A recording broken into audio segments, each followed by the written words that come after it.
అదరకొట్టే కారం రంగు రుచి ఆచి కారం పొడి. తెలుగు వారి #1 చాయిస్ తెలుగు మ్యాట్రిమోనీ. రాజేంద్ర రెడ్డి గారు నమస్తే అండి. నమస్తే అండి ప్రసాద్ గారు.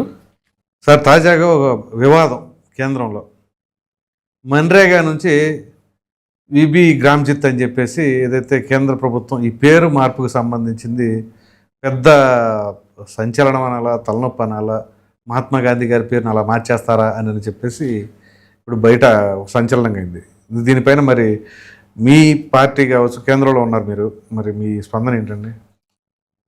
ఆ రోజున కాంగ్రెస్ పార్టీ హయాంలో మహాత్మా గాంధీ పేరుతో మన్రేగా ఏదైతే పెట్టారో,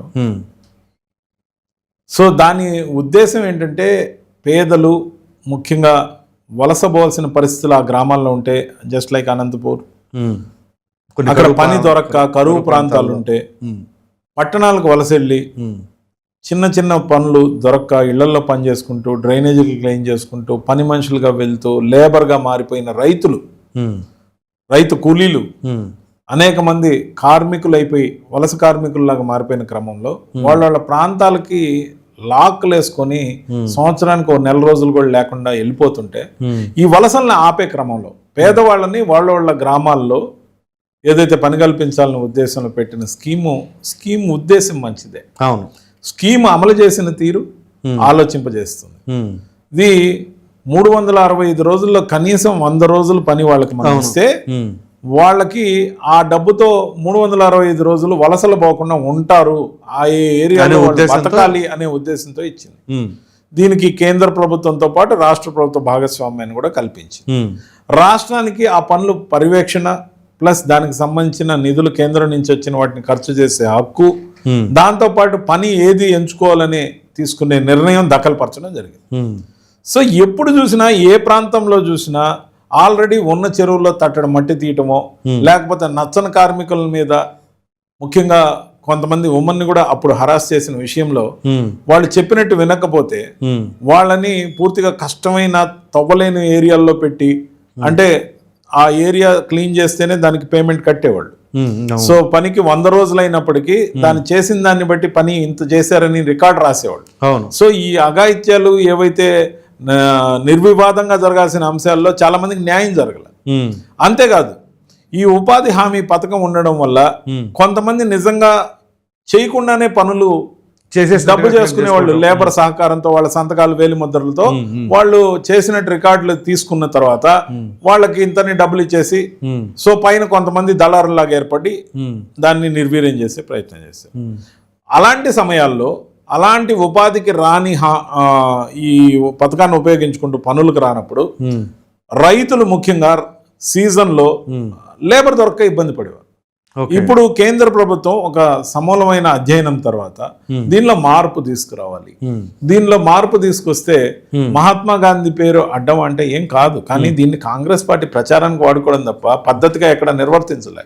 సో దీన్ని వికసిత్ భారత్, నరేంద్ర మోడీ గారి పేరు పెట్టుకోలే, లేకపోతే అటల్ బిహారీ వాజ్పేయి గారి పేరు పెట్టలే, లేకపోతే పార్టీని దాంట్లో కలపలే, కానీ ఉలిక్కి పడేది మాత్రం ఎవరంటే కాంగ్రెస్ పార్టీ. ఎందుకు ఉలిక్కి పడుతుందయ్యా అంటే వాళ్ళ సర్నేమ్లు అందరూ కూడా గాంధీ అనే పేరుని హైజాక్ చేశారు కాబట్టి, రాహుల్ గాంధీ అని, సోనియా గాంధీ అని, ఆమె ఇటలీ నుంచి వచ్చిన, లేకపోతే ఇంకెవరైనా కానీ ఈ రోజు కూడా పెళ్లిళ్ళు అయినా కూడా ప్రియాంక గాంధీ అని, ఇలాగ ఏదైతే కంటిన్యూటీగా గాంధీ అనే పదాన్ని నెహ్రూ ఫ్యామిలీ వాడుకుంటున్న తీరులో వాళ్ళు ఆ గాంధీ అనే పదాన్ని ఆ గాంధీకి ఈ గాంధీకి డైరెక్ట్ వారసుల్లాగా, అసలు గాంధీ వారసులు ఎవరనేది ఈ దేశానికి నిజం కూడా తెలియకుండా, చరిత్రలో లేకుండా, వాళ్ళ పేర్లకి సరైన ప్రాధాన్యత గతంలో ప్రభుత్వంలో ఉన్నప్పుడు కాంగ్రెస్ పార్టీ ఇవ్వకుండా ఏదైతే అన్యాయం చేసిందో ఆ కుటుంబాలని, అలాగే లాల్ బహదూర్ శాస్త్రి ఫ్యామిలీని ఏ విధంగా అయితే అన్యాయం చేసిందో, గాంధీల పేరుతో చలామణి అవుతున్న ఈ నకిలీ గాంధీలకి ఉలిక్కిపాటు వచ్చింది. ముఖ్యంగా వికసిత్ భారత్ పేరుతో ఈ స్కీమ్ని 125 రోజులకు పెంచడం జరిగింది. 100 రోజులు ఉన్న దాన్ని 125 రోజులకు పెంచడం జరిగింది. మరి సకారాత్మకమైన చర్యనా కాదా? దాంతోపాటు పనికి వచ్చే పనులు ఎంచుకోమని, చేసిన పనులే మళ్ళీ చేయిస్తున్నట్టు నటించొద్దని, సరైన కొలతలో ఆధారాల్లో వివక్ష ఉండకూడదని, జెండర్ రేషియోలో ముఖ్యంగా మహిళలకి ఎటువంటి ఇబ్బందులు కలగకూడదని, దాంతోపాటు రైతాంగానికి అవసరమైతే వాళ్ళకి సహకరించమని సమూలమైన మార్పులు తీసుకుని వచ్చే కార్యక్రమంలో విబిజీ రామ్జీ అనే పేరుతో ఏదైతే కొత్త పేరు వచ్చిందో వికసిత్ భారత్ అనే దానికి కూడా వీళ్ళకి అభ్యంతరమే. ఎందుకంటే గాంధీ అనే పేరు మర్చిపోతే మమ్మల్ని మర్చిపోతారు, ఈ దేశం మర్చిపోద్ది అనే ఇంత దుర్మార్గమైన ఆలోచన ఉందంటే అంటే వికసిత్ భారత్ అనే పేరు వాళ్ళకి నచ్చడం లేదు. ఎందుకంటే లాస్ట్లో రామ్జీ ఉందంట, అంటే రాముడు అంటే భయమో, రాముడికి ప్రచారం వస్తుంది. రాముడి పేరు అక్కడ కాదు ఉంది, వీళ్ళు చెప్పిన అక్షరాల్లోనే రోజ్గార్ ఆజీవిక మిషన్ గ్రామీణ అనే దాని మీద రామ్జీ వచ్చింది. అవును, విబిజీ రామ్జీ. అవును, వికసిత్ భారత్ గ్రామీణ రోజ్గార్ ఆజీవిక మిషన్ గ్రామీణ అనేది వచ్చింది. అవును. సో గ్రామం యూనిట్గా వచ్చింది కాబట్టి సరే దీన్ని అట్లా చేసి ఇట్లా చేసి మొత్తం మీద దీన్ని ఏదో రామ్జీ అనే పేరు పెట్టారు, కానీ 125 రోజులు పని ఉన్నదాన్ని దాన్ని స్వాగతించరు. అంటే ప్రతిపక్షంగా మన మనుగడ ఉండాలంటే అధికార పక్షం మంచి చేస్తే దాన్ని వదిలేసి మహాత్మా గాంధీ గారు ఎస్ మహాత్మా గాంధీ గారిని ఎవరు మర్చిపోలే, కానీ మీరు గాంధీలా కాదని నిజం చెప్పండి ఇప్పటికైనా. మీరు ఎందుకు ఆయన పేరు వాడుకుంటున్నారు?